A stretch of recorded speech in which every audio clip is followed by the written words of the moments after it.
Really? Oh, I wish I could help you move, but these days I just don't have the time.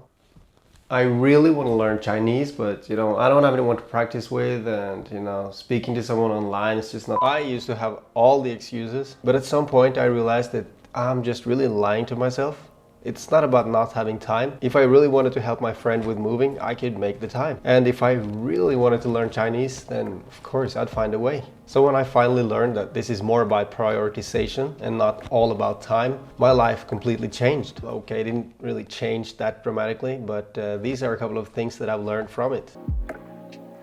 The essence of this is basically being more intentional with the time I have and have sort of a no bullshit approach to things and question all the bad excuses that I used to have and still have, and not let myself off the hook as easy. Having these mindsets makes me take more responsibility when I underperform. Like before, if I skipped a workout or watched flight review videos on YouTube, I could watch those all day. Instead of planning and working on my own videos, I would think that yeah, that's just because I need the break. I need some time off. I need to get my mind on other things. And now I try to not let those kinds of excuses pass, because I know likely it's not because I need the break or need to think about something else. It's just because it's more convenient and more comfortable to do the easier thing and the lazy thing. So I try to give myself another chance to do the right thing.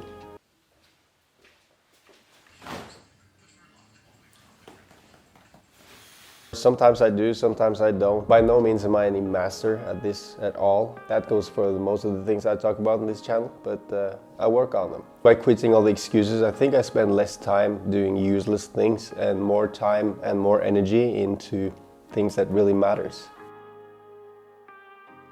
Ditching excuses is not only good for ourselves, but also in the relations with others. When you ask someone to join something and they come up with the vaguest excuse ever that you see right through. It's a bit cold and I just put on the dishwasher. And I do it myself also.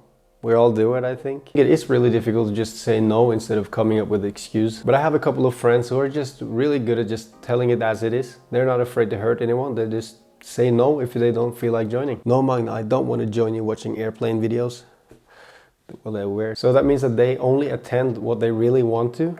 And I think that's just a really healthy way to go about life. But I think that's also a part of just becoming older, that you become more selective of the things you do, and you understand that you might have to sacrifice something fun in order to achieve what you want. So I try to be more clear and open with others, also as a result of me trying to be more honest with myself and where I need to put in the time and effort. And another point on this is that when you give vague and ambiguous excuses, people might potentially think that there is something wrong. I guess most of us has had that experience at some point, especially when we're younger, that we might be insecure and think that, what, are we not friends? Just because they give an answer that doesn't really make sense. But on the other hand, if you just say no, I just want to have me time, filming myself in the living room, there is no need for others to worry.